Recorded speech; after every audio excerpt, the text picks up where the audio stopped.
సహోదరు దయచేసి గమనించు, బైబిల్ సెలవిస్తుంది, చిన్న వాటిలో కొద్ది వాటిలో నమ్మకముగా ఉండువాడిని దేవుడు గొప్ప వాటిపైన అధికారిగా నిర్ణయిస్తాడు.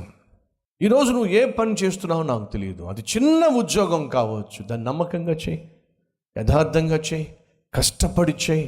మీ పై అధికారి గమనించకపోవచ్చు, గుర్తించకపోవచ్చు, కానీ పరలోకమందున దేవుడు నిన్ను గమనిస్తున్నాడు.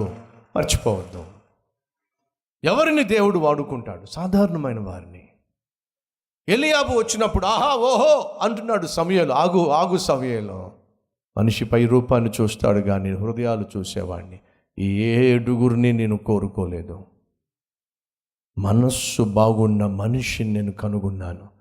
నాకు ఇష్టమైనటువంటి జీవిత విధానాన్ని అలవర్చుకున్న వాడిని కనుగొన్నాను. తీరా వాడు చూస్తేనేమో గొర్రెల్ని కాచుకుంటున్నాడు. సాధారణమైన వాడు. పిలిపించు నీ కుమారుణ్ణి గొర్రెలు కాచు. తండ్రి కూడా దావీదుని గురించి గొప్ప ఆలోచనలు లేవు. వాడేదో గొర్రెలను కాచుకుంటూ ఉంటాడు. వాడిని ఎప్పుడు దేవుడు రాజుని చేయాలి అని చెప్పి కనీసం కబురు కూడా పెట్టలేదండి. ఎందుకంటే తండ్రి దావీదులో ఒక గొర్రెల కాపరిని చూశాడు. ఆ గొర్రెల కాపరిలో పరమ తండ్రి ఓ రారాజును చూశాడు. ఎంత అద్భుతమైన దేవుడు అండి. నా తల్లి నాలో ఒక అల్లరి చిల్లరి పిల్లాడిని చూసింది. ఆ రోజుల్లో నేను చేసే అల్లరిని బట్టి, నేను చేసేటటువంటి చిలిపి పనులను బట్టి చాలా బాధపడేది. కొన్ని సందర్భాల్లో ఏడ్చేది. వీని కనకుండా ఉన్నా బాగుండేదని చెప్పి ఏడ్చేది. ఒరే నా కడుపున చెడబుట్టావు కదరా నువ్వు అని చెప్పి తిట్టుకునేది. నా తల్లి నన్ను చూసినప్పుడల్లా నాలో ఎవరు కనిపించారయ్యా అంటే ఒక అల్లరి చిల్లరి చిలిపి కొడుకు కనిపించాడు. అదే అల్లరి కొడుకులో దేవుడు ఈ సేవకుడు కనిపించాడు. ఎంత అద్భుతమైన దేవుడు అండి. తండ్రులో తల్లులో ఈరోజు మీ పిల్లలు ఒకవేళ చిలిపిగా ఉండొచ్చు, మీకు కోపాన్ని పుట్టించవచ్చు, వస్తువులు విరగొట్టవచ్చు, వాళ్ళు మిమ్మల్ని విసిగించవచ్చు, వాళ్ళు మిమ్మల్ని బాధ పెట్టచ్చు. శాపనార్థాలు పెట్టకండి. ఎవరికి తెలుసు మీ పిల్లవాడిలో దేవుడు ఒక గొప్ప ప్రవక్తను చూస్తున్నాడేమో. ఈ విషయాన్ని మర్చిపోకండి. చిన్నప్పుడు నా తల్లి నన్ను ఒక అల్లరి పిల్లాడిగా చూసింది. నా బంధువులందరూ కూడా నన్ను చదువు సంధ్యలు లేనటువంటి ఒక పనికి మాలిన కుర్రోడిగా చూశాడు. అలాంటి కుర్రవాడిలో పరమ తండ్రి ఒక సేవకుణ్ణి చూశాడు. ఆయన చూపులు వేరు, ఆయన ఆలోచనలు వేరు, ఆయన తలంపులు వేరు. నీ పట్ల, నీ పిల్లల పట్ల నా దేవుడు శ్రేష్టమైన తలంపులు కలిగి ఉన్నాడు. అది వాస్తవం. రైట్ ఫ్రెండ్స్, దేశాన్ని పరిపాలించేటటువంటి స్థాయికి దేవుడు దావీదును హెచ్చించాడు.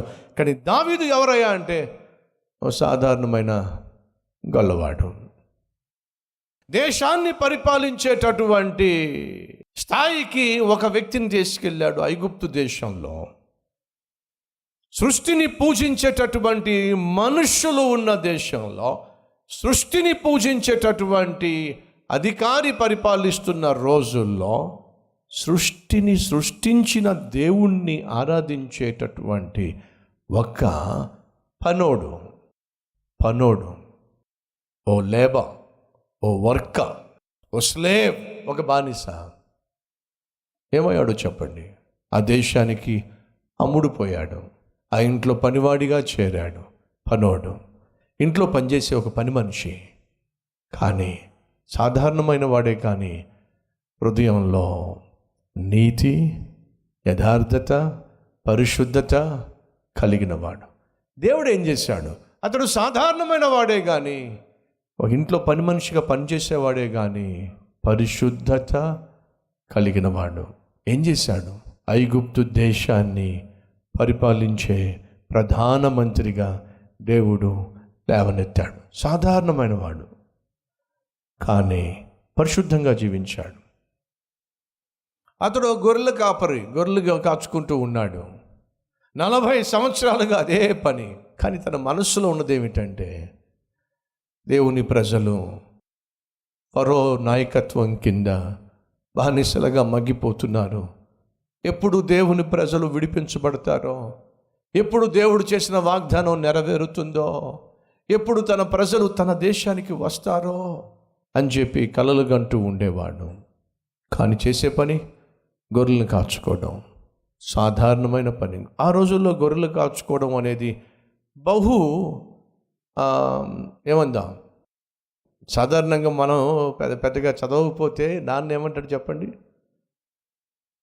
రే 2 బర్రెలు కొని పెడతా, శుభ్రంగా వెళ్ళి ఆ కాచుకెళ్ళి ఆ బర్రెలను కాచుకోరా, చదువు సంధ్యలు లేవు నీ ముఖానికి, వెళ్ళి ఆ గొడ్లు కాచుకో అంటే అర్థం ఏమిటి? చదువు సంధ్యలు లేని వాళ్ళు ఆఖరికి ఏం చేయాలి? అది లీస్ట్ పనిగా భావించేవాళ్ళం. ఇలాంటి బిరుదులు నాకు కూడా చిన్నప్పుడు చాలా ఉన్నాయిలేండి. సో ఫ్రెండ్స్, చాలా చిన్న పని. గొర్రెలను కాచుకుంటూ ఉన్నాడు. ఓ రోజు ఆ పర్వతం పైకి వెళ్ళి గొర్రెలు కాచుకుంటున్నాడు. మోషే మోషే, దేవుని స్వరం, ఇశ్రాయేలీయులను వారి బానిసత్వం నుండి విడిపించటానికి నిన్ను నేను నాయకునిగా ఏర్పరచుకున్నాను. ఎంత గొప్ప దేవుడు అండి, ఎంత అద్భుతమైన వాడండి. అయ్యో దేవా, నేను నత్తోడిని, మాట్లాడడం నాకు చేత కాదు. మనిషికి మాటలు నేర్పించింది ఎవరు? మనిషికి నాలుకిచ్చి పలుకులు నేర్పించింది ఎవరు? నేనే కదా, నేనే పంపిస్తున్నా. నేను నత్తోడిని ప్రభువా, మాట్లాడడం నాకు చేత కాదు ప్రభువా. నాకు కావలసింది మహాజ్ఞానులు కాదు, వాక్చాతుర్యం ఉన్నవారు కాదు. నాకు కావలసింది నేను పిలిస్తే పలికేవాళ్ళు. మోషే రా. సాధారణమైనటువంటి వ్యక్తి అండి.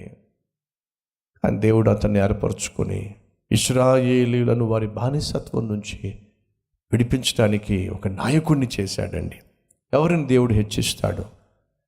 ఈరోజు మనలో ఏ ఒక్కరూ అనుకోవడానికి వీలు లేదు, దేవుడు నన్ను వాడుకోవడానికి నా దగ్గర ఎటువంటి స్తోమత లేదండి, దేవుడు నన్ను దీవించడానికి, హెచ్చించడానికి, గణపరచడానికి నేను ఏ పాటి వాడినండి అని నువ్వు అంటున్నావంటే నువ్వే కావాలి. ఎవరు కావాలి? నేను ఏ పాటి వాడిని అనేవాళ్లే కావాలి. నిన్ను కూడా ఆ విధంగా దేవుడు చేయగలడు. నువ్వు సామాన్యుడివే, అసామాన్యుడైన దేవుని చేతిలో పడితే సామాన్యమైన నిన్ను అసామాన్యునిగా దేవుడు మార్చగలడు. అట్టి కృప దేవుడు మనందరికీ అనుగ్రహించును గాక.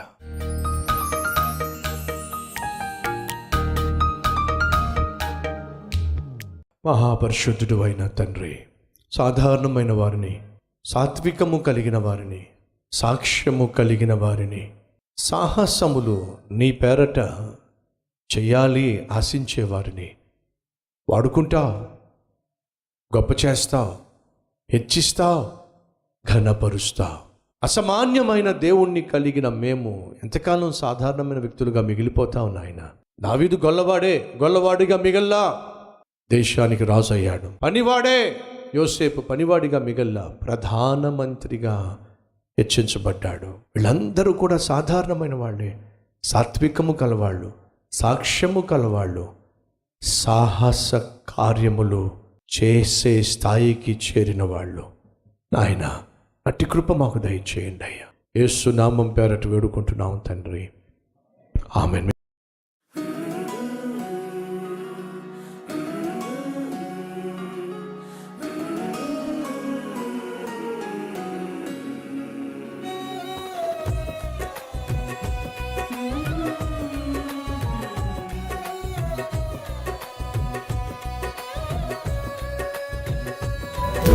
సందేశం మీకు ఆశీర్వాదకరంగా ఉంటే లైక్ చేయండి, అలాగే సబ్స్క్రైబ్ చేయండి. అంతేకాకుండా కామెంట్ పెట్టండి, 10 మందికి షేర్ చేయమని మనం చేస్తూ రేపు మళ్ళీ కలుసుకుందాం.